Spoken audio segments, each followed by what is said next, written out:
오늘 다 같이 보셔야 할 말씀은요, 여호수아 23장 1절에서 8절까지 말씀입니다.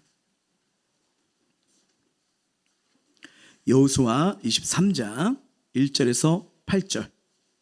제가 가진 성경책으로는요, 구약 354면에 있습니다.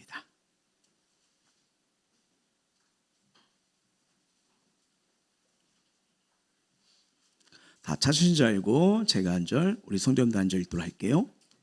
여호와께서 주의 모든 원수들로부터 이스라엘 쉬게 하신 지 오랜 후에 여호수아가 나이 많아 늙은지라.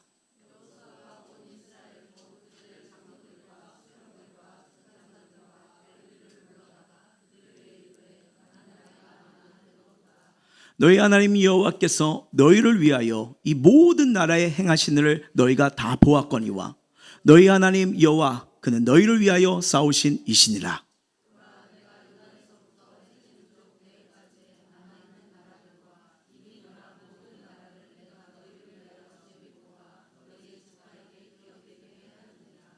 너희 하나님 여호와 그가 너희 앞에서 그들을 쫓아내사 너희 목전에서 그들을 떠나게 하시리니 너희 하나님 여호와께서 너희에게 말씀하신 대로 너희가 그 땅을 차지할 것이라.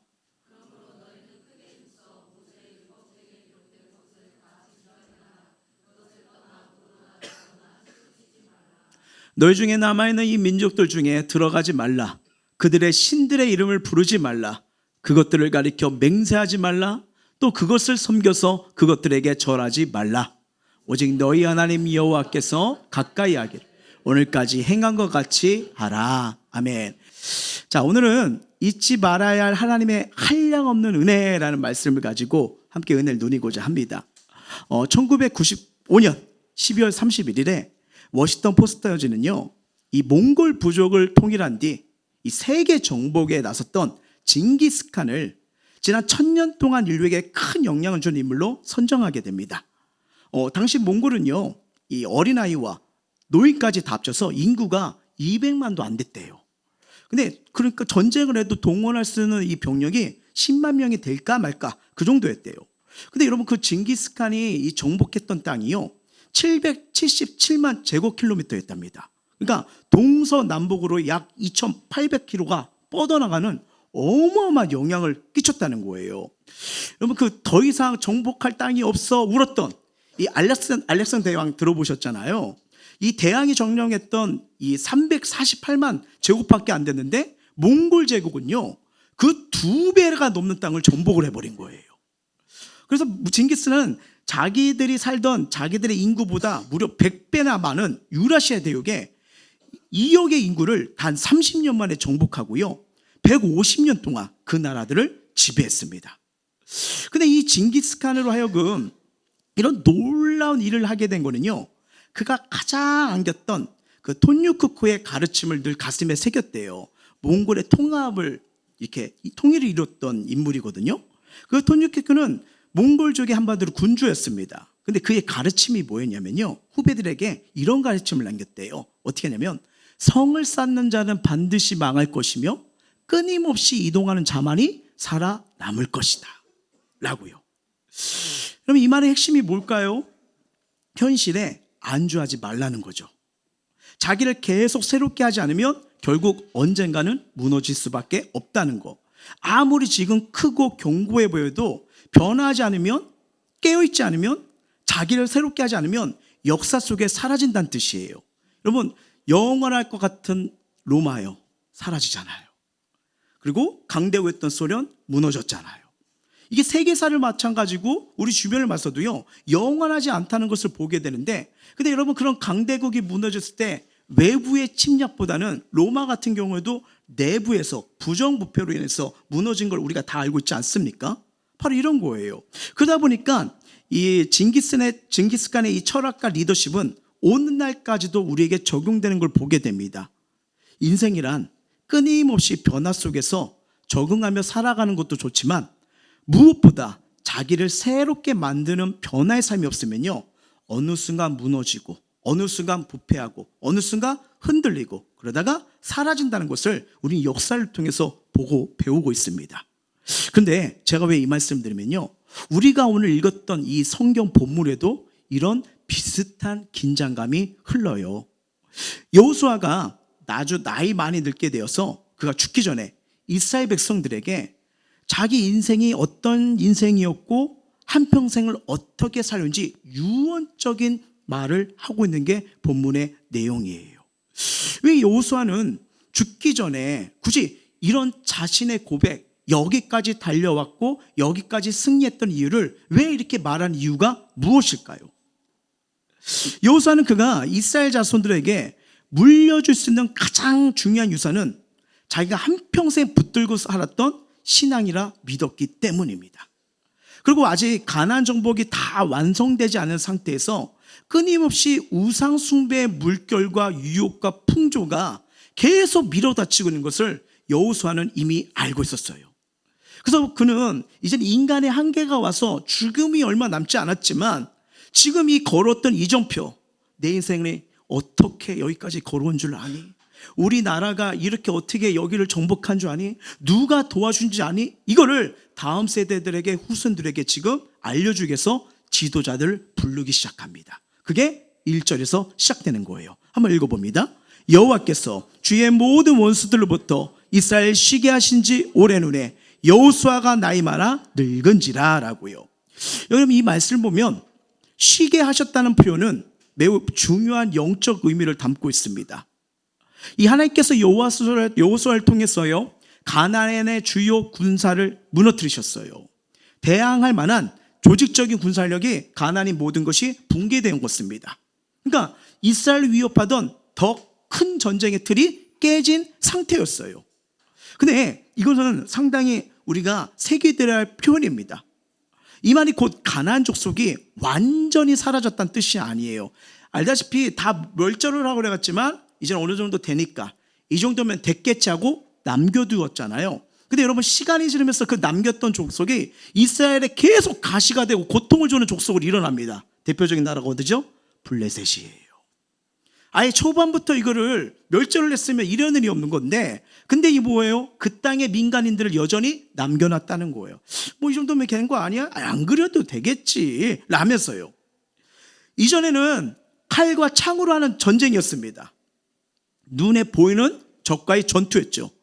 근데 이제부터는요, 보이지 않는 더 위험한 전쟁이 시작되는 거예요. 함께 그들과 이방 민족들과 뭐예요? 남겨두었기 때문에 어울려 살아가는 거예요. 이제 이스라엘과 가나안 족속은 같은 땅에서 섞여 살게 합니다. 시장에 가서도 만나요. 생활 속에서도 만나요. 문화 속에서도 섞이게 되는 거예요. 칼과 싸우는 전쟁보다 더 어려운 전쟁이 무엇인지 아십니까? 동화의 전쟁입니다. 동화돼 가는 거예요. 눈에 보일 때는 적과 이 싸움이 경계가 분명해요. 근데 함께 어울려 살기 시작하면 경계가 흐려집니다. 그리고 그때 나도 모르게 서서히 신앙은 무너지고요. 그리고 점점 내 삶에 하나님이 함께 하신 임재를 놓치기 시작합니다. 여호수아가 이걸 본 거예요. 이걸 본 겁니다. 근데 가만히 이 말씀을 묵상하는데 이것은 마치 오늘 우리의 상황과 비슷하구나라는 생각을 하게 됩니다. 여러분, 살보십시오. 우리가 살아가는 시대, 우리 사회에서는요, 다양한 사상과 가치관을 가진 사람들이 함께 어울려 살고 있지 않습니까? 뭐 겉으로는 공격하지 않고 함께 어울려 살아가고 있지만 이 눈에 보이지 않는 영역에선 치열한 영적 전쟁이 일어나고 있어서 이게 더 위험한 거예요. 한번 생각해 보십시오. 우리의 신앙을, 우리의 삶을, 우리의 가치관을 자꾸 흔드는 이 영적 전쟁 무엇이 있을까? 크게 네 가지로 볼 수 있습니다. 첫 번째는 뭐냐면 하나님보다 자기 중심을 높이는 문화. 이건 점점 강해질 거예요. 지금 시대의 강력한 흐름을 우리가 보지 않습니까? 내가 보기엔 내 기준이 이래. 그러면 그게 진리인 시대예요. 그래서 내 생각대로, 내 마음대로, 내 소견대로 움직이는 거. 그렇죠? 뭐 불편하면 바꾸면 되지 라면서 겉으로 보면 자유롭게 보일 수 있습니다. 근데 이게 영적으로 보면요, 하나님 자리를 인간의 생각, 인간의 기준이 대신 차지하는 흐름이죠. 근데 여러분, 신앙의 핵심이 뭐예요? 내 뜻이 아니라 하나님의 뜻입니다. 여러분, 저와 여러분이 여기서 우리가 자 오늘 어디 일보 신문을 읽어볼게요. 신문이 이렇습니다. 우리는 이 일보를 따라야 됩니다. 이게 교회인가요? 아닙니다. 제가 여기서 선포하는 것도 뭐예요? 성경의 진리를 말씀드리는 거예요. 성경의 말씀을 말씀드리는 거예요. 근데 세상은 끊임없이 하나님 뜻보다 문화가 이러니까, 시대가 이러니까, 주변 사람들이 이러니까 끊임없이 우리에게 속삭이는 거예요. 굳이 그렇게 신앙을 지킬 필요가 있나? 조금 타협해도 좋지 않나? 말씀은 좋은데 현실은 다르잖아요. 이게 오늘의 영적인 압박이 되는 거예요. 두 번째, 평안함과 안정을 최고로 가치를 만드는 유혹이요. 평안과 안정, 이것도 하나님 주시는 겁니다. 근데 이게 어떻게 유혹이 되느냐? 여호수아 시대 때가 그랬어요. 전쟁이 끝나고 아까 뭐라고 돼 있어요? 쉬게 되었다는 표현이 나오잖아요. 겉으로 보면 축복의 시간이에요. 근데 영적으로 보면 가장 경계할 순간입니다. 경계할 순간이 된다는 거예요. 왜일까요? 사람은요, 등 따시고 배부르고 하면요, 편해질 수 있어요. 그리고 자기도 모르게 영적 긴장이 풀리기 때문입니다. 자, 한번 우리 삶을 돌아봐요. 여러분, 편안할 때, 안전할 때 기도하세요. 문제가 있을 때, 괴로움이 있을 때, 내물 안 될 때 언제 기도하십니까? 그렇죠. 힘들고 어려울 때는 나도 모르게 이제 나옵니다. 주여, 주여, 주여 나옵니다. 근데 어느 정도 되면 주여, 주. 그러다가 어느 순간 기도가 줄어들어요. 여러분, 정말 내 마음이 너무 지쳤어요. 힘이 없어요. 아무도 날 몰라주는 것 같아요. 교회 문만 열어도 눈물이 뚝뚝 떨어집니다. 예배를 사모합니다. 하나님, 나에게 말씀해 주세요. 내 생활이 편해지면 어떤 일이 벌어지죠? 예배가 선택사항으로 바뀝니다. 선택사항. 그렇죠? 자, 처음에는 주님의 그 사랑과 은혜 속에 나 같은 자를 구원해 주셨네. 내가 주님이 기뻐하시는 일 해야지 하면서 어떻게 해요? 뜨겁게 헌신하다가 시간이 지나면 이 정도면 됐지 하면서 어느 순간 바로 평안함의 영적 마취가 오기 시작합니다. 여러분, 요즘 이 시대는요, 노골적으로 믿음을 버리라고 말하지 않아요. 대신 속삭입니다. 그렇게 신앙생활 하지 마. 적당히 그렇게 섬길 필요가 없지. 근데 이건 핍박보다 더 무서운 유혹이죠. 여러분, 신앙은요, 한 번에 무너뜨리는 게 아니라 서서히 식게 만들어요. 이게 식어간다는 건 뭐냐면 자신이 식어가고 있는지도 모를 때가 많아요. 여러분, 잘 보세요. 몸무게 딱 새 채 올라갔습니다. 이제 명절 끝나고 올라가 보셨죠? 딱 올라갔는데 3kg 쪘어요. 이래요. 그러다가 3개월 뒤, 3kg 쪘는데 1kg가 빠졌어요. 살 많이 빠졌다. 이해되시죠? 아직 2kg가 남아있는데. 이게 아무렇지도 않게 이렇게 가다가 2kg 이렇게 가다가 가는 것처럼요, 하나님의 임재, 하나님의 사랑, 하나님의 뜻에 사는 것도 점점 내가 식어진도 모른 채 계속 가는 거예요. 세 번째, 하나님보다 성공과 성취를 우선하게 만드는 가치관이 있습니다. 자, 지금 시대는 성취 중심의 사회예요. 좋은 대학, 좋은 직장, 좋은 성과. 자, 이것 자체가 잘못이 아닙니다. 문제는 우선순위가 바뀌어버리는 거예요. 언제부턴가 예배보단 내 일정이 우선되고, 기도보다는 내일이 우선되고, 사명보다는 현실이 우선되는 전환이 일어나고 있는 거예요. 가나안 족속과 함께 살면서 그들이 생활했던 그 문화를 나도 모르게 따라가는 거예요. 이게 동화예요. 같이 걸어가는 거, 동화되는 거예요. 점점 그들 안에 뭐예요? 우상숭배가. 여러분, 여기까지 여호수아 보면요, 우상숭배를 섬기는 일이 별로 없어요. 근데 여호수아 다음 뭐예요? 사사기잖아요. 하나님을 알지 못한 다른 사람에서 어마어마한 우상이 휩쓸리기 시작하잖아요. 지금 그 길에 출발점이 생기기 시작하는 거예요. 겉으로는 아무 일도 안 일어나는 거 보지만 속에는 신앙의 중심이 조금씩 이동하고 있는 겁니다. 네 번째, 절대 진리를 흐르게 만드는 시대적 분위기가 있죠. 오늘 이 시대의 특징이 뭐예요? 포스트 모던이에요. 다 옳게 여겨라. 꼭 그것만 옳다고 말할 수가 있냐? 각자 믿는 대로 살면 되지. 각자 자기 소견대로 나면 되지. 이게 여러분 사사기 시대 때 나왔던 그 모습이잖아요. 여러분, 요즘 시대에 기독교 이기주의라는 소리 많이 듣잖아요. 물론 우리의 삶도 온전치 못한 것도 있지만 꼭 자기들만 구원이 있대. 다 여기 길 있고 결국 하나만 가면 되는 거 아니야? 라고요. 그러면 너무 그런가? 내가 너무 이기주의 신앙을 막 섬기고 있지 않는가? 이렇게 생각하고 그럴듯하게 들릴지 몰라요. 근데 이거 영적으로 보면 정말 중요한 문제입니다. 진리는요, 우리 생각, 시대, 여론에서 만드는 게 아니에요. 시대 여론은 여러분 알다시피 늘 바뀌죠. 여러분 무슨 바뀐다는 건 진리가 아니라는 거예요. 진리는 어떤 상황에서 바뀌지 않는 게 진리입니다. 진리가 뭐예요? 하나님만이 우리에게 생명을 주신다. 예수님만이 우리 구원이시다. 주 하나님만이 우리 영생, 그 다음뿐 아니라 우리의 미래까지도 책임지실 분이다. 하나님 심판대에서 건지실 분도 주님밖에 없다. 이게 참된 진리임을 믿으시길 바랍니다. 성경이 그걸 말해주는 거잖아요. 우리는 오늘 이 말씀 속에서 우리를 돌아봐야 됩니다. 난 지금 무엇을 따라 살고 있는가? 말씀을 따라 살고 있는지, 아니면 지금 시대의 분위기를 따라서 진리를 선포하고 진리를 이끄는 교회를 가볍게 여기지 않는지 우리는 우리 삶을 돌아보셔야 돼요. 왜? 여기서 우리 인생이 달라지거든요. 말씀을 붙드는 사람은 시간이 갈수록 복을 주시는 복의 통로 하나님께 더 가까워질 줄 믿습니다. 근데 시대의 흐름을 붙드는 사람은 자신도 모르는 사이에 어떻게 해요?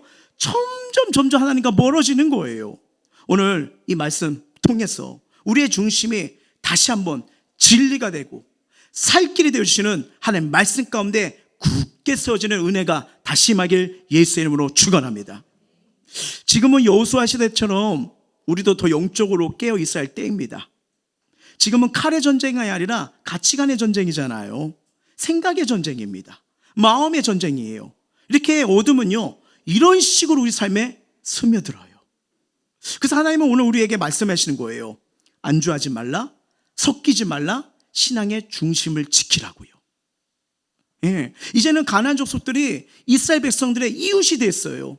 그렇죠? 여러분, 이게 전쟁 중에 가장 힘든 전쟁가 그 게릴라 전쟁이랍니다. 폭탄을 갖고 어떻게 터질지 몰라요. 저 사람이 우리 국민인지 어딘지 모르잖아요. 제가 신혼여행 때 우리 아내랑 필리핀 한번 갔거든요. 거기 필리핀 가보면 그 차가 있잖아요. 이렇게 지붕에도 타는 거. 그러면 거기 보면요, 대다수 현지인들을 위로 보냅니다. 그리고 이제 관광객들 먼저 우선순위로 안에 타게 하죠. 제가 그때 파마를 했거든요. 저 나름 괜찮았는데 갔더니 저보고 위로 올라가. 나 한국 사람인데 저희 아내는 1층으로 들어가서 관광객, 저 2층에 지붕 매달고 왔어요.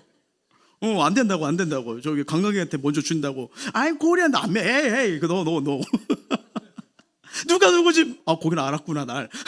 막 모르고 복잡한 시대잖아요. 바로 이런 전쟁 속에 우리가 있는 겁니다. 정말 중요한 거죠. 그러면 중요한 게 이때 백성들에게, 이스라엘 백성들에게 어떻게 하면 하나님이 함께 하시고 하나님이 복을 주시고 복을 받을 뿐 아니라 복을 나눠줄 수 있는지, 이 신앙의 힘으로 어떻게 살 수 있는지, 그곳을 하나님 나라가 임하고 은혜의 기쁨이 임하고 사람을 살리는 역사가 일어나는지 중요한 걸 우리에게 말해주는 거예요. 여러분, 가장 중요한 건 예수 믿는 먼저 저와 여러분의 삶이 중요합니다. 하나님 나라 확장은요, 거창한 프로그램이 아니에요. 우리 삶의 자리에서 시작돼요. 먼저 가정이 선교제입니다.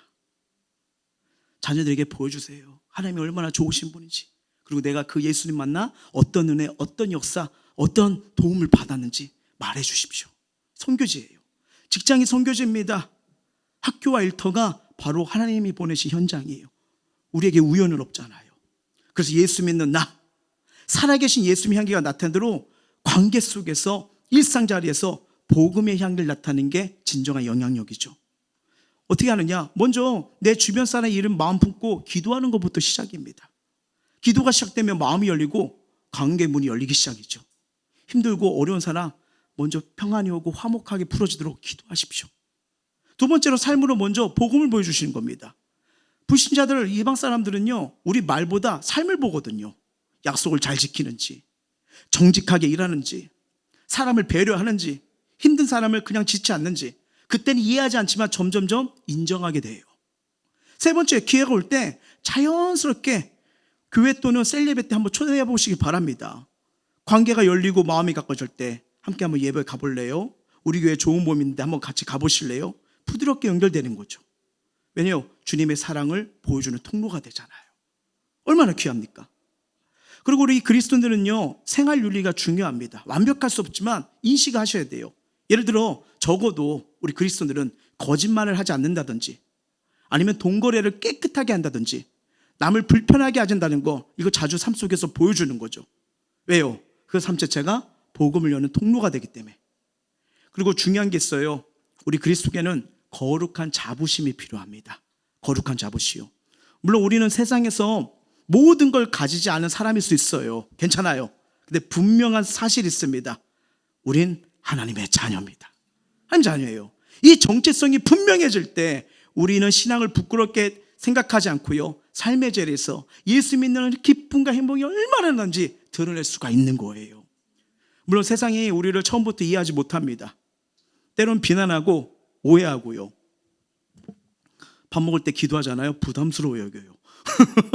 저쪽 가서 기도하라 막 이런 경우도 있잖아요. 근데 끝까지 그들 위해 기도해 보십시오. 어느 순간 반응이 옵니다. 우리를 인정하게 돼요. 여호수아는 지금 이스라엘 백성들에게 아주 중요한 사실을 알려주는 거예요. 누가 우리 아버지고 누가 우리를 복을 주시고 누가 우리를 책임지는지 이 23장을 통해서 그것을 알려줘요. 그게 3절이에요. 3절 읽어봅니다.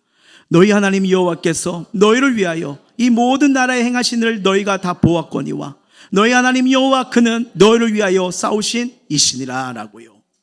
이 가나안 정복이요, 이스라엘이 잘해서 이루어진 승리가 아니라는 거예요. 이 말씀의 핵심이 뭐예요? 하나님이 너희를 위해 싸우셨잖아. 너희가 이 땅에 오기까지 하나님이 이루셨잖아. 여기까지 널 인도한 게 누군가야? 이방신이 아니야, 하나님이야. 여러분, 그들의 삶을 보세요. 이스라엘은 스스로 가나안 땅 올 수 없는 존재가 아니에요. 애굽의 압제 아래에 있었잖아요. 여러분, 노예 생활 430년 말이 됩니까? 그렇잖아요. 나올 힘이 없었어요. 근데 하나님이 출애굽 건지잖아요. 선택해서 건졌잖아요. 앞에 뭐가 있었죠? 홍해가 있어요. 그들이 빨대로 빨아가지고 홍해를 다 마셔서 건넜나요? 안 됩니다. 하나님이 가르셨잖아요. 그리고 광야 40년이요. 광야에서 사막에서 어떻게 살아요? 살아요. 왜요? 40년 동안 하나님 구름 기둥과 불 기둥으로요 인도하셨죠. 배고프면 어떻게 해요? 만나와 메추리를 먹이셨죠. 갈증하면요 반석을 쳐서 물을 내셨어요. 돌아보면 이스라엘이 여기까지 온 건 단 한 검도 자기 힘이 없습니다. 뭐냐? 전적인 하나님의 은혜예요.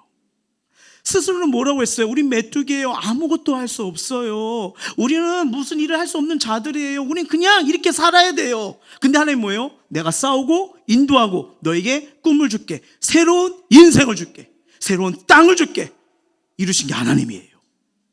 그래서 여호수아는 이 역사적 은혜를 절대 잊지 말라고 당부합니다. 여러분, 흔히 가나안 땅을 무슨 땅이라고 말하죠? 약속의 땅이라고 하잖아요. 약속의 땅. 이 표현에는 매우 중요한 신앙의 의미가 담겨 있습니다. 여러분, 약속의 땅이란 내가 싸워 쟁취한 땅이 아니라는 거예요. 내 능력으로 얻어낸 나의 공로가 없다는 겁니다. 약속의 땅이 뭐냐? 이렇게 표현할 수 있어요. 하나님이 약속하셨기 때문에 그 약속에 근거하여 하나님이 주신 땅이요. 무슨 말입니까? 약속의 땅, 하나님이 주신 땅입니다. 그러니까 가나안 땅에 지금 이스라엘이 들어왔잖아요. 자기의 공로가 있어요, 없어요? 없어요. 하나님의 신실하심으로, 하나님의 능력으로, 하나님의 은혜만이 기록되어 있는 게 약속의 땅이에요. 그럼 여호수아가 이스라엘 백성 걸어오면서 전쟁을 통해서 그걸 경험했잖아요. 근데 이걸 강조하는 이유가 뭘까요? 이유는 분명해요. 사람은요, 누구나 시간이 지나면, 형편이 안 지나면 은혜를 쉽게 잊어버릴 때문이에요.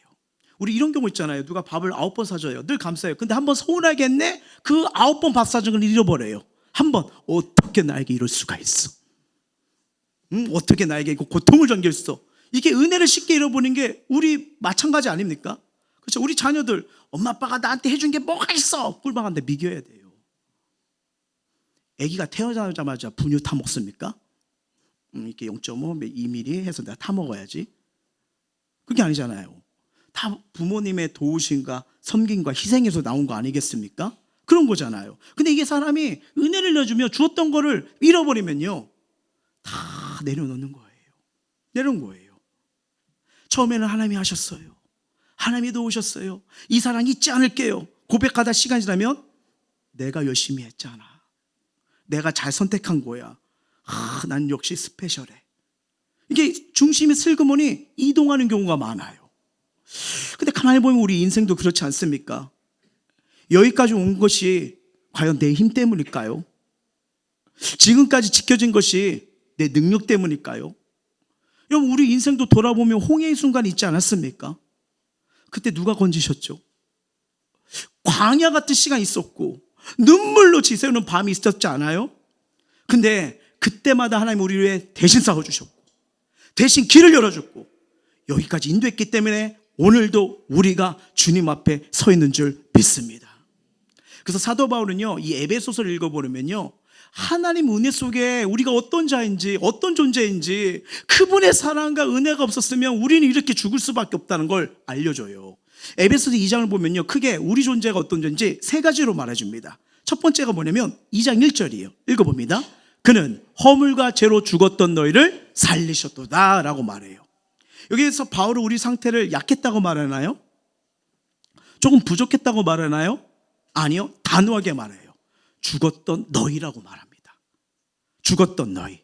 이거는 육체의 죽음을 말하는 게 아니라 영적인 사망 선고를 말해요.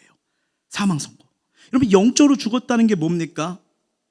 죄로 인해 하나님 관계가 끊어진 상태, 하나님을 향한 감각이 무너진 상태, 하나님 없이 살아가는 것이 자연스러운 상태를 죽었던 너희라고 말해요. 그래서 하지 말아야 할 일을 반복해 하면서도 반드시 해야 할 일을 하지 못하는 삶, 이게 영적 사망의 특징입니다. 그리고 어떻게 해요? 십자가를 통한 제사함 확신이 없어요. 예수 그리스도를 통한 믿음이 없어요. 그러니까 이 성경의 기준을 보면 이것이 하나님과 관계없는 것이 영적으로 죽어있는 상태인 거예요. 두 번째, 2장 2절입니다. 그때 너희는 그 가운데서 행하여 이 세상의 풍조를 따르고 공중의 권세자들을 따랐으니 곧 지금 불순종 안될 가운데 역사하는 영이라 라고요. 바울은요, 단순히 영적으로 죽었을 뿐 아니라 이 잘못된 흐름, 그러니까 내가 죽음의 길에 가는데도 불구하고 내가 죽음의 길을 가는 걸 모르는 상태라고 말해요. 그래서 이 세상 풍조를 따르려고 말합니다. 풍조가 말할까요? 단순한 유행, 문화가 아니라 그리스도인들을 하나님과 멀어지게 하는 세상의 악한 사상과 가치관이요. 아까 설교 초반에 말했던 네 가지 흐름을, 풍조를 여기서 말해요. 겉으로 보면 자연스러워요. 세상이 다 그러니까. 근데 희한합니다. 그 방향을 따라가면 따라갈수록요, 점점 하나님과 멀어져요. 그리고 바울은 더 깊이 들어가 말합니다. 공중의 권세 잡은 자를 따랐다. 하나님을 따른 게 아니라 공중의 권세 잡은 자를 따랐다. 성경에서 공중의 권세 잡은 자, 정확히 말하죠, 사탄, 마귀, 지옥으로 이끌어가는 영이잖아요. 마귀는 우리 인생 가운데 노골적으로 나타나는 경우보다 보이지 않는 방식으로 말합니다. 생각을 흔들어 버려요. 하나님을 향해 의심을 갖게 만들어요. 죄를 합리화시켜요. 아담과 하와가 선악과를 이렇게 땄잖아요. 그리고 말씀과 예배에서 멀어져 영적 감각, 하나님 말씀, 은혜가 들리지 않도록 서서히 이끌어갑니다. 그 목적이 뭡니까? 우리의 삶을 영적으로 파괴하고 삶의 은혜 질서를 무너뜨리고 결국 하나님 주신 생명과 축복의 길을 누리지 못하게 만드는 게 그들의 목적이잖아요. 예수를 알지 못하면 내 마음대로 사는 것 같지만 실상은요, 영적 권세의 영향 아래 있고요, 내가 선택하며 사는 것 같지만 실상은요, 제 방향으로 흘러가고 있는 거예요. 그래서 사도 바울은 성경을 말합니다. 우리가 스스로 괜찮은 상태가 아니라 악한 영의 지배를 받고 있는 상태라고 2절에 말하는 거예요. 노예처럼, 종처럼, 맹목처럼 어디로 가는지 모르는 그런 인생이요.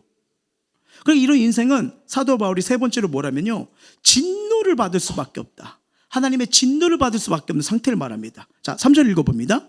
전에는 우리도 다 그 가운데서 우리 육체의 욕심을 따라 지내며 육체의 마음에 원하는 것을 하여 다른 이들과 같이 본질상 진노의 자녀였더니. 단지 우리가 부족한 사람이라고 얘기하지 않아요. 실수가 많은 사람이라 말하지 않아요. 본질상 진노의 자녀요. 이건 뭔 말입니까? 죄로 말미암아 우리는 하나님의 영광에 이르지 못할 뿐 아니라 죄의 결과로, 여러분 우리 하나님 잘 아셔야 됩니다. 사랑의 하나님이십니다. 위로와 구원하기를 원하세요. 하지만 죄에서, 그리고 하나님이 영접하지 않으면요, 어떻게 해요? 하나님은 심판해 줍니다. 하나님은 죄를 싫어하시거든요. 피할 수 없는 거예요. 누가 스스로 죄를 해결할 수가 있을까요? 누가 인생의 무거운 짐을 스스로 벗어날 수 있을까요? 누가 스스로 나는 의롭다, 죄 없다 말할 수가 없을까요? 이거 우리가 할 수가 없어요. 그러면 본질상 진노, 심판받을 수밖에 없는 거예요. 근데 우리 하나님은요, 우리를 너무나 사랑하셔서 그렇게 두길 원치 않으세요. 여기서 예수 그리스도의 복음이 시작됩니다. 예수 그리스도 말미암아 십자가에서 우리의 죄, 저주, 사망을 다 짊어지셨어요. 그래서 그를 믿는 자 사망에서 생명의 나라로 옮긴 줄 믿습니다. 이게 하나님의 은혜자, 하나님의 긍휼이에요. 여러분, 이 복음은요, 이게 제가 말했던 이 부분이 복음이거든요. 이건 사람을 조금 고치는 정도가 아니에요. 완전히 신분을 바꾸는 역사입니다. 죽었던 자를 살리시고 진노의 자녀를 사랑받는 하나님 자녀로 바꾸시고요, 묶여있던 자를 자유케 하시는 전적인 하나님의 은혜가 복음의 역사임을 믿으시길 바랍니다. 여러분, 이 모습 누가 너무 닮았죠? 이스라엘 백성이에요. 그들은 애굽에서 노예였어요. 무슨 자유가 있습니까? 소망이 없어요. 태어나니까 노예니까 이렇게 살다가 노예로 끝나는 거구나. 꿈도 비전이 없었던 거죠. 그냥 먹고 살다가 끝나는 거구나. 이렇게 살던 일생이었어요. 근데 누가 건져요? 하나님이요. 가나안 땅에 꿈을 주시잖아요. 비전 주잖아요. 그뿐 아닙니다. 정착이 이루어집니다. 굶주리던 백성이 풍성함을 누리고요, 떠돌이 백성이 기업이 생기고요, 이제 종이 아니에요. 하나님 백성으로 세상을 정복하기 시작하잖아요. 이 놀라운 변화가 어디서 왔습니까? 이스라엘 능력? 환경? 아닙니다. 하나님의 은혜예요. 우리 인생도 우리 삶도 마찬가지 아닙니까?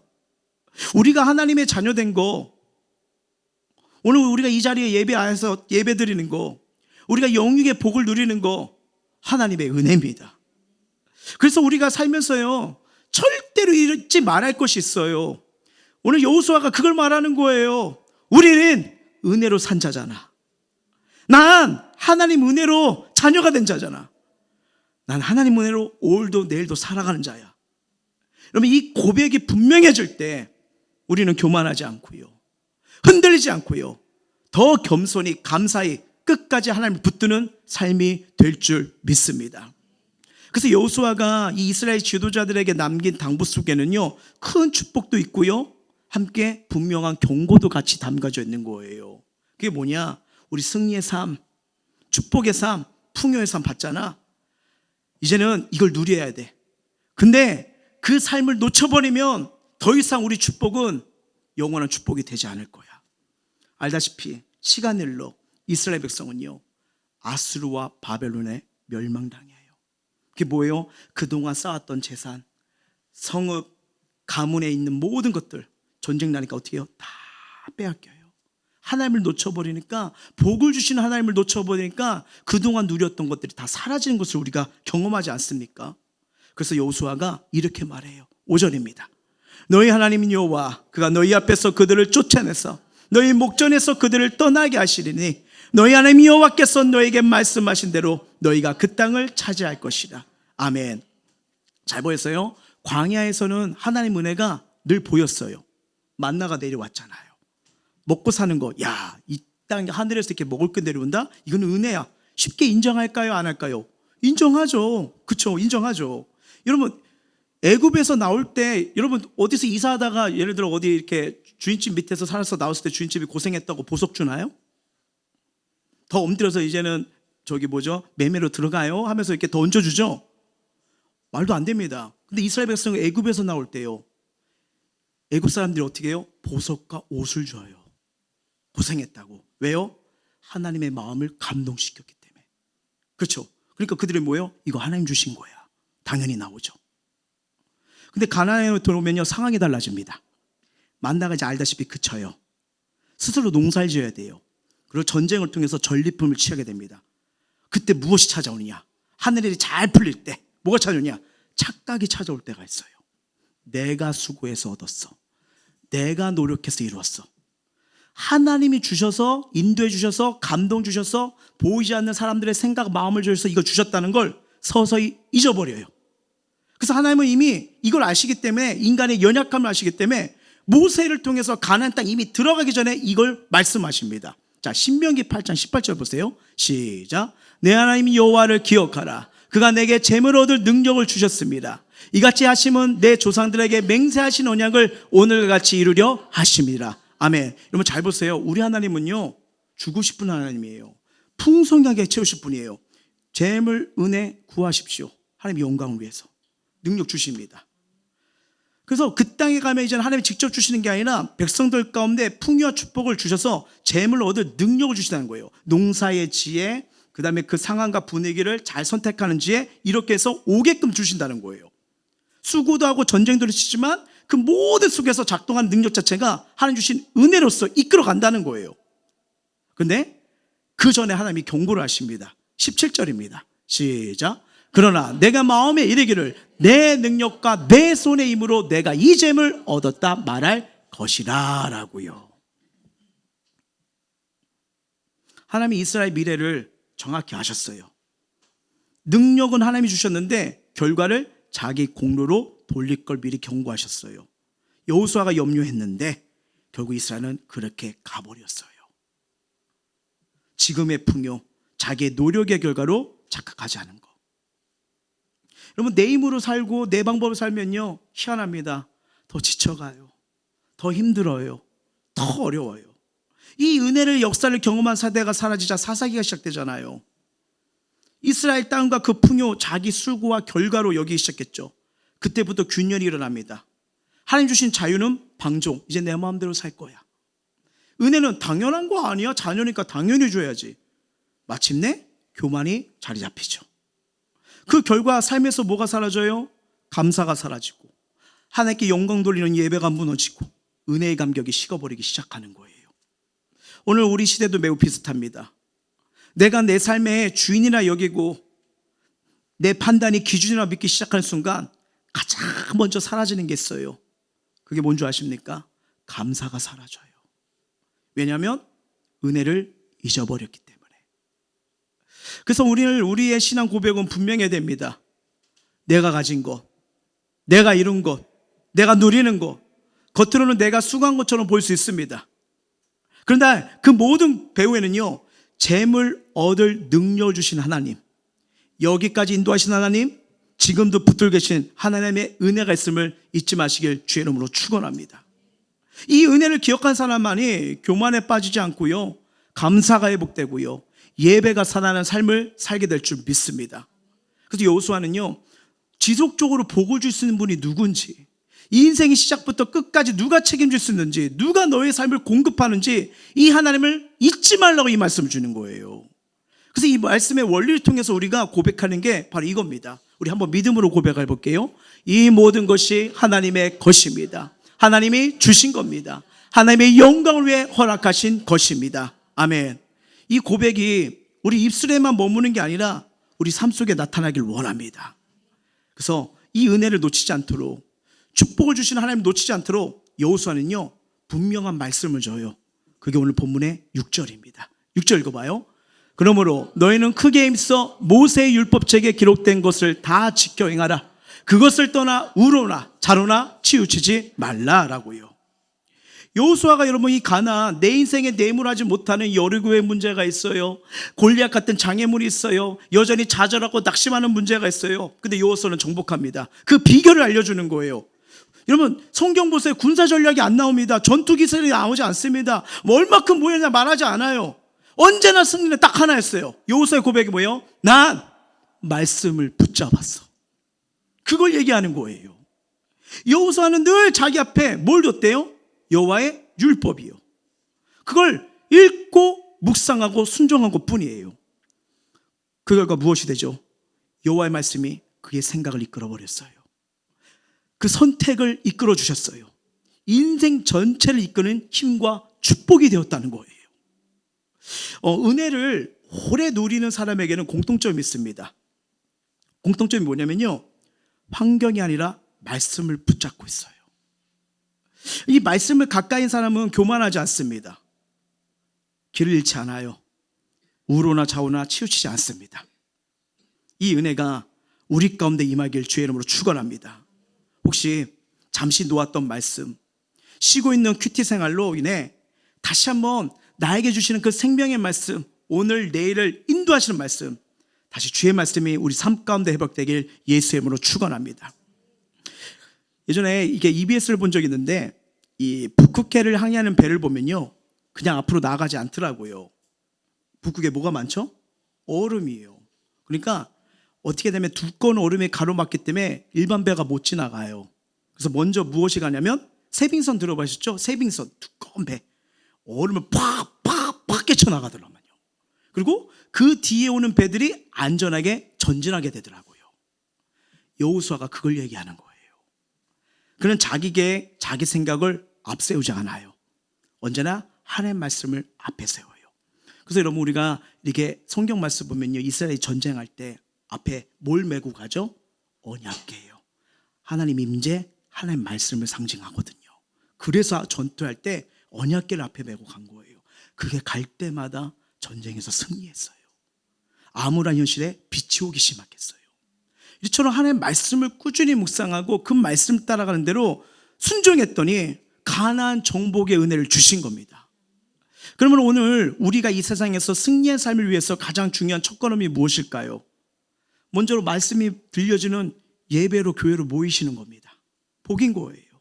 그리고 말씀을 배우고 새기고 순종하는 거. 그때마다 여러분, 가본 자만이, 말씀을 의지하며 나갔던 자만이 하나님 그 말씀의 추억을 부어주시는 거예요. 그래서 여러분, 아무것도 아니지만 이 말씀의 지혜, 원리 배우는 제자의 영역, 그래서 중요한 겁니다. 우리는 늘 잊어버릴 수가 있거든요. 그러면 할수록 하나님께서 여호수아와 함께 했던 것처럼 우리 삶에도, 우리 가정에도, 우리 햄버스탱교회에도 모든 상황을 은혜를 이기는 그 은혜를 말씀을 통해서 부어주심을 꼭 체험하시길 예수의 이름으로 축원합니다. 아까 설교 초반 몽골의 지도자였던 톤유쿠쿠, 두촌쿠랑 비슷하네 이름이. 톤유쿠쿠가 했잖아요. 이분이 했던 말 우리 기억하시죠? 성을 쌓는 자는 반드시 망할 것이며 끊임없이 이동한 자만이 살아남을 것이다. 무슨 말이에요? 우리에게 적용하면요, 여러분, 하나님을 붙드는 신앙, 의지하는 신앙 멈추지 말라는 거예요. 그 주님을 따라가지 않고 멈추면요, 여러분, 우리 자전거 타보시면 알겠잖아요. 자전거는 여러분 말달 굴렀을 때 나가지, 멈추면 어떻게 해요? 반드시 쓰러집니다. 말씀에 멈추면, 기도에 멈추면, 순종에 멈추면 영적 균형이 무너지기 시작해요. 영적 균형이 무너지면 우리 삶에 어떻게 일어날까?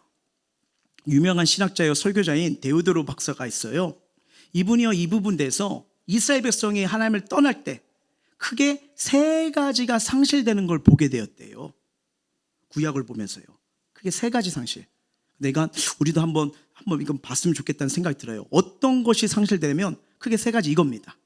하나님의 능력이 함께하지 않는 손실, 하나님의 위로를 잃어버리는 손실, 하나님의 자녀됨의 자격의 상실이요. 먼저 이 하나님의 능력이 함께하지 않는 손실. 삼손 보세요. 어마어마한 하나님의 능력을 받았잖아요. 승리했던 삶 아닙니까? 근데 죄를 지어요. 하나님 능력이 떠나요. 그러니까 어떻게 돼요? 적의 포로로 잡혀버리죠. 힘이 없어버려요. 눈알이 뽑혀요. 큰 맷돌을 돌리는 노예의 삶으로 전락해버려요.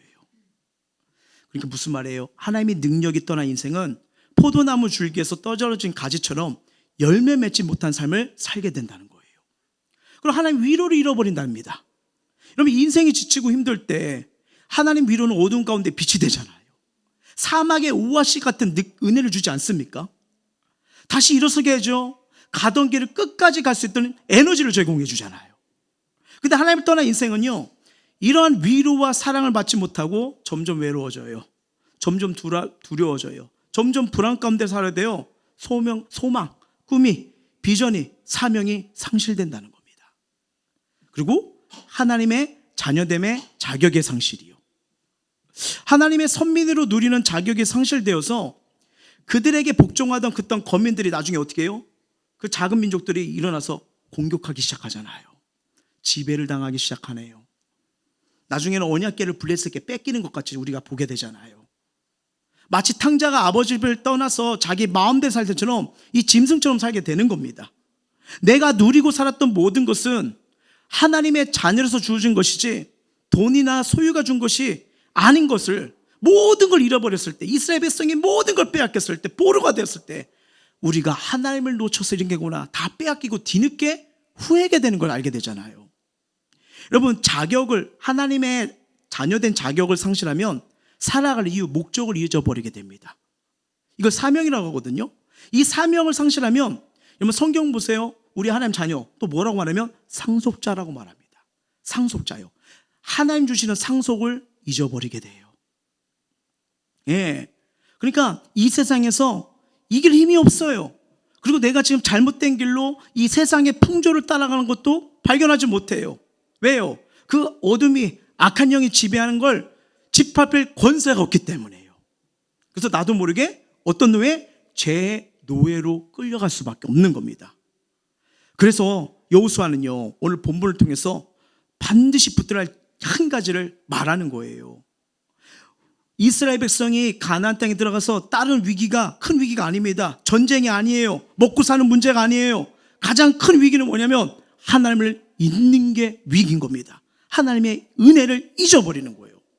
그래서 여호수아는요, 마지막까지 외쳐요. 24장까지요. 하나님이 싸우셨다. 하나님이 여기까지 인도하셨다. 그 은혜 잊지 말라고요. 왜? 하나님을 잊어버리는 순간 모든 것이 무너지기 시작하기 때문입니다. 은혜를 잃어버리면요, 감사가 사라지고요. 감사가 사라지면 예배가 식어가고요. 예배가 무너지면 결국 인생이 무너지게 됩니다. 그리고 인생의 여러 매임 속에 더 힘들어질 수밖에 없는 거예요. 그래서 우리에게는 하나님을 다시 깊이 만난 시간이 늘 필요합니다. 말씀을 알고 있지만 마음이 식어버린 분들, 신앙은 있지만 속사람이 지쳐있는 분들, 겉으로는 괜찮아 보이지만 마음 깊은 곳에 상처가 남아있는 분들, 내 힘으로 해결하다가 더 염려와 걱정 속에 씨름하고 계신 분들이 계실 거예요. 우리 삶의 여정, 삶의 일터, 여러분이 늘 부딪히는 현장 쉽지 않잖아요. 가끔 이렇게 참 우리 성도님들 한 분 한 분 가정을 이렇게 생각해 보면, 야, 정말 고생들 많으신다. 정말 수고가 많으신다. 아이고, 얼마나 버거울까. 이게 목회자로서 그 마음을 느낄 때가 있습니다. 근데 하나님이 그래서 우리에게 위를 주시기보자 우리에게 예배를 허락하신 거예요. 그리고 또 우리가 이 은혜 속에 일어나고자 하나님께서 우리 행복생교회 통해서 또 힐링 캠프를 준비하신 겁니다. 하나님이 임재예요. 하나님 만나야 내 힘으로 치유되지 않고 끊어지지도 못했던 내 삶에 잃어버린 걸 여러분 하나님을 찾으셔야 회복이 됩니다. 정말이에요. 여호수아 시대에 하나님이 대신 싸우시고 하나님이 대신 길을 열었던 것처럼 정말 기도하시면서 우리 힐링 캠프요, 우리의 묶인 부분이 풀릴 겁니다. 저는 이걸 너무 많이 체험했어요. 풀리는 거, 회복되는 건 언제나 예수의 생명, 예수의 복음이 들어가야 됩니다. 그러지 않으면요, 멈춰있는 듯 하면서 돌파가 안 일어나요. 다시 여러분, 믿음과 회복이 필요하신 분, 비전을 찾고 새롭게 변화가 일어나실 분, 정말 삶의 무거운 짐 속에서 잘 누리기 원하신 분들, 주님의 사랑으로 환영합니다. 오늘 여호수아는요, 아까 6절 말씀처럼 우리에게 우로나 좌우로나 치우치지 말라고 말합니다. 이게 우리에게 적용하면 뭐냐면요, 내 앞으로 다시 나오라는 거예요. 내가 널 회복시키겠다. 내가 널 일으키겠다. 바로 그 시간입니다. 여러분, 하나님 앞에서 우리 마음에 치유가 일어나고 회복이 일어납니다. 하나님 앞에 우리 가정을 맡겼을 때 근본적인 문제가 해결됩니다. 우리 인생에 예수님의 보혈이 흘러 덮여지고 구석구석 만져야 진짜 변화와 치유와 기적이 일어날 줄 믿습니다. 이 은혜의 쓰나미 하나님 앞에서 다시 일어나길 예수의 이름으로 축복합니다. 말씀 맺도록 할게요. 여호수아는 죽음을 앞둔 자리에서 이스라엘과 다음 세대 자녀들에게 가장 중요한 유산을 남겨요. 하나님께서 그들에게 행하신 크고 놀라운 구원의 역사와 회복 은혜를 잊지 말라고요. 그리고 지도자들과 장로들 다 불렀죠. 대대소선 알려주라고요. 왜? 복의 근원, 만족의 근원, 해교의 근원 하나님 놓치면 말짱 꽝이라는 걸 알려주고 있거든요. 우리도 마찬가지입니다. 하나님 일하심, 찬양, 감사, 예배로 하나님 붙드는 삶, 이거 회복되기 위해서는요, 딴 거 아니에요. 나에게 베푸셨던 은혜, 그리고 나 다시 하나님 의지합니다. 여기서부터 하나님이 우리를 이끌었던 그 은혜가 우리에게 다시 한번 삶 가운데 부어지기 시작합니다.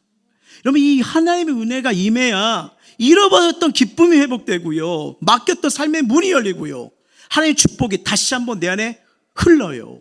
우리 하나님이 원하시는 건 저주가 아닙니다. 은혜입니다. 풍족입니다. 흘러 넘치는 겁니다. 이거를 하나님 놓치고서 내가 살아가면요, 정말 세상에서 주는 거는 잠깐이지만 영원하지 않잖아요. 우리 하나님만이 영원한 해결자입니다. 아, 하나님이 내 인생에 개입하시면 되는구나. 하나님이 이 고통 가운데, 눈물 가운데 개입해 주시면 되는구나. 그러면요, 다시 한번 평안이 임하고 소망이 하고 나와 함께 하신 하나님, 소원의 항구와 빚어 주신 하나님, 이 은혜를 경험할 수 있는, 다시 회복할 수 있는 우리 모두가 되길 예수의 이름으로 축원합니다. 찬양하겠습니다.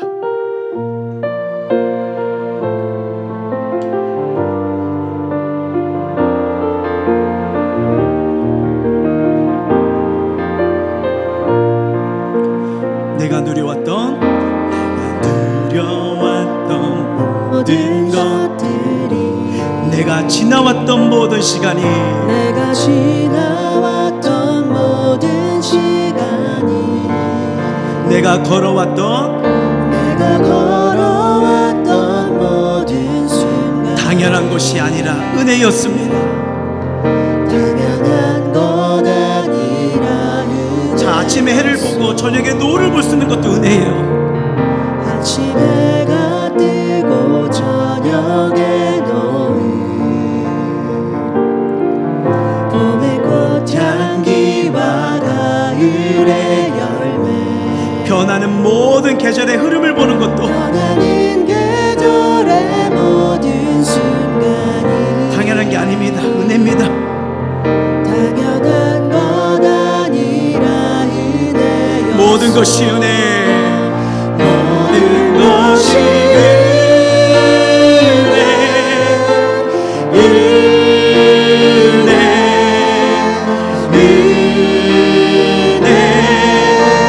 한없는 은혜, 내 삶에 당연한 것 하나도 없었던 것을, 모든 것이 은혜. 자, 내가 이 땅에 태어나 사는 것도, 내가 이 땅에 태어나 사는 어린아이 시절부터 지금까지 숨을 쉬며 걸어왔던 것, 어린아이 시절과 지금까지 숨을 쉬며 살며 꿈을 꾸는 당연한 게 아닙니다. 하나님의 은혜입니다. 당연한 것 아니라 은혜. 내가 하나님 자녀로 주님 앞에 서 있어요. 오늘 찬양하고 예배하는 것도 내가 선택하는 게 아니에요. 하나님의 은혜입니다. 자녀로 살며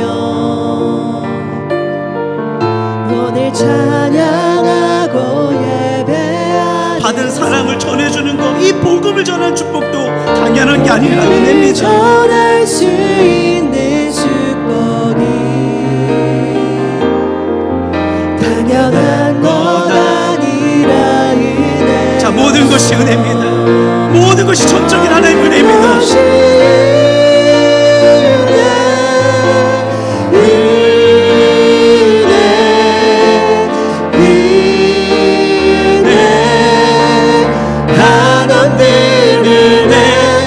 삶에 당연한 것 하나도 없었던 것을, 모든 것이 은혜, 모든 것이 은혜입니다. 은혜, 은혜. 모든 것이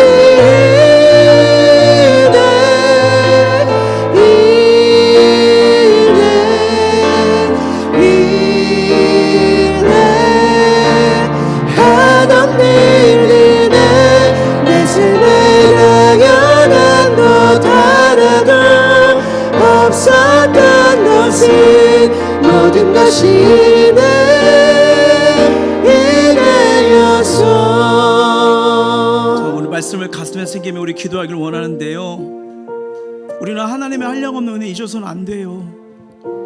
가끔 우리가 우둔해서 이거 안 해주셨잖아, 아 이거 좀 서운하시네, 언제까지 이거 놓고 기도하게 하시는 거예요 라고 그 부분 때문에 하나님 앞에 서운하기도 하고 원망스럽기도 하고, 진짜 하나님이 나의 기도 들으시는 거 맞아? 오해할 때도 있잖아요.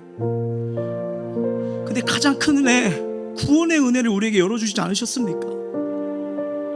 그리고 지금 이 순간 힘들어서 그렇지 나를 도와주지 않은 때가 있었나요? 아니요. 건지신 것도, 홀로 눈물로 지설 때도 나를 위로해 준 것도 하나님 아니었습니까? 안 될 것 같지만 어느 순간 또 때가 되어서 길을 연 것도 하나님 은혜였잖아요. 지금 나의 모든 거 하나님 주신 것이지 내 힘으로 얻은 것이 아님을 기억하셔야 돼요. 이 시간 우리 살아오면서 하나님이 아닌 다른 걸 부여잡고 하나님이 아닌 다른 것에 만족과 평안을 얻으려고 하지 않으셨습니까? 그리고 하나님이 하셨다고 감사와 영광을 돌리지 않고 내 힘으로 재고 내 생각으로 재고 하면서 하나님을 판단하고 신앙의 기준을 내가 정하진 않으셨나요? 이렇게 하나님이 놀라운 은혜 가운데 여전히 우리 삶을 에워싸고 있는데 익숙함 속에 은혜를 잊어버리고 분주함 속에 믿음이 식어 있었다면 여전히 나에게 은혜를 베푸시고 여전히 이 은혜로 나를 인도하길 원하시고 여전히 은혜로 나를 책임지길 원하시는 하나님 다시 바라보길 원합니다.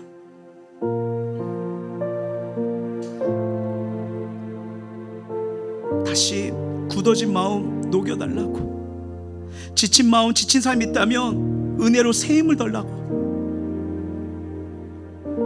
그리고 우리 가정에 하나님 은혜가 넘치게 해달라고, 우리 자녀들에게 하나님 은혜로 앞길을 열어달라고 그렇게 기도하시고요. 우리 유아자모실에서 계신 분들, 우리 자녀들 가슴에 안고 기도해 주세요. 평생에 하나님의 사랑과 은혜를 누리는 복된 자녀들이 되달라고. 오늘 하나님께서 우리 모든 영역을 만지시고 채워주실 겁니다.